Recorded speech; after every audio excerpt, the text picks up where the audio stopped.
एक बार इनके लिए जोरदार तालियां बजाएं।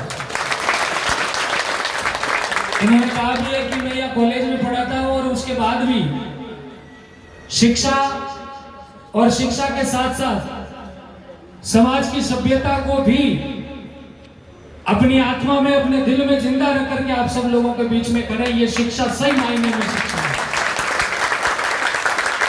और शिक्षा वही है जो एक शिक्षित व्यक्ति समाज से कभी वंचित नहीं होता।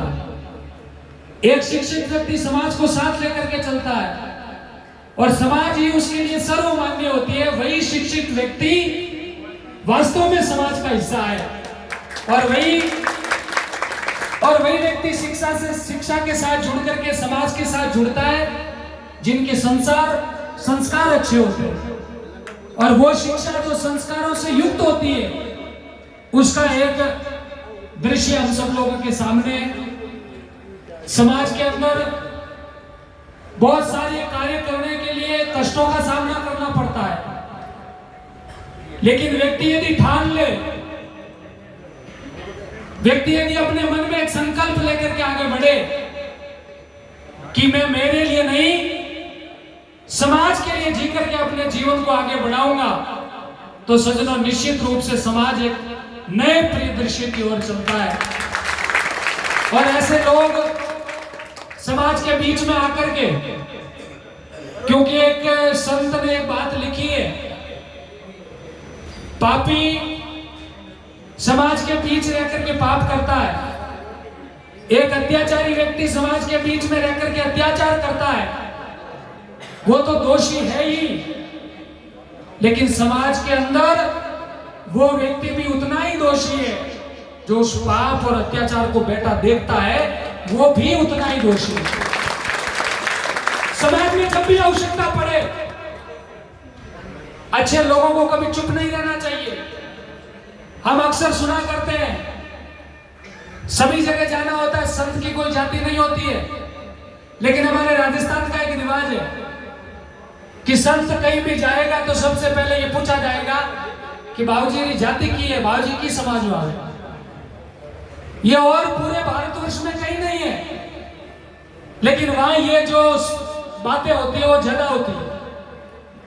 तो मैं आप सब लोगों को इसी बात के लिए प्रेरित करने आया हूं कि समाज के अंदर रह करके, समाज का हिस्सा बन करके समाज को एक नई ऊर्जा दी जाए, समाज को एक नई दिशा दी जाए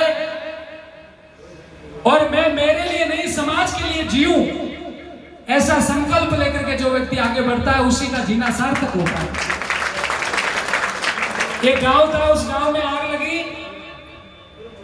और गांव के सारे लोग वहां से भागने लगे। उस गांव में एक पेड़ पर बैठी एक कोयल और चिड़िया, उस चिड़िया ने यह तय किया कि मैंने इस गांव का अन्न और जल लिया है। वो चिड़िया बार बार एक तालाब के किनारे पर जाती, वहां से उसकी चोंच में पानी भरती और उस आग में ला करके डालती। ये दृश्य लगातार चलता रहा। कोयल बैठी थी, उसके मन में आया कि चिड़िया को मैं कुछ बात कहूं। उस कोयल ने उस चिड़िया को बुला करके कहा, ए मूर्ख चिड़िया, तुझे पता है कि तेरी एक बूंद से यह आग कभी नहीं बुझने वाली है, फिर व्यर्थ में अपने जीवन को क्यों बर्बाद कर रही है। सजनों, उस चिड़िया ने जो जवाब दिया वो आज की युवा शक्ति को सुनने, समझने और अपने अंदर उतार करके समाज के लिए अच्छे नए निर्माण के लिए खड़े होने की आवश्यकता के लिए प्रेरित करता है।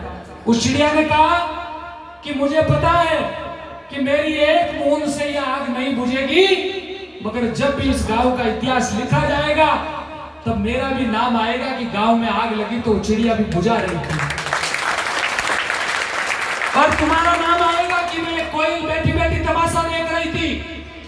आप भी जितने लोग यहाँ बैठे हो, समाज के निर्माण में यदि भागीदारी नहीं रही तो आने वाली पीढ़ियां पूछेगी कि समाज पर संकट था, समाज जब नाना प्रकार की पीड़ाओं से जूझ रहा था तो पिताजी, दादाजी, आपकी उसमें क्या भूमिका थी।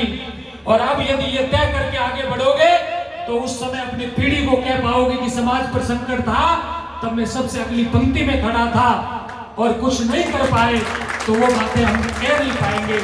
मैं बहुत बहुत साधुवाद देता हूं कि आप सब लोगों ने प्रवास में रह करके अपनी संस्कृति से जुड़ करके वीर तेजाजी महाराज जिन्होंने धर्म और राष्ट्र के लिए अपने जीवन को बलिदान कर दिया, और आज उनको हम सब लोग उनकी प्रेरणा लेकर के आगे बढ़ते हैं। हमें भी इसी प्रकार से जीवन में अच्छे कार्य समाज के लिए, राष्ट्र के लिए, धर्म के लिए, उन्नति के वो हर मार्ग को खोल करके आगे बढ़ना है, जिन पर हम सब लोग संकल्प के साथ सामूहिक शक्ति लेकर के आगे बढ़े। समाज में टांग काटने की बजाय हाथ पकड़ करके उसको आगे बढ़ाइए, वो एक दिन समाज की शक्ति बन करके खड़ा होगा। मैं पुनः जाट समाज और संपूर्ण जितने भी प्रवासी राजस्थान से जितने भी बंधु आए हुए उन सब का साधुवाद व्यक्त करता हूँ। हम सबको भी जो मान सम्मान दिया, साधुवाद आप सब लोगों के जीवन में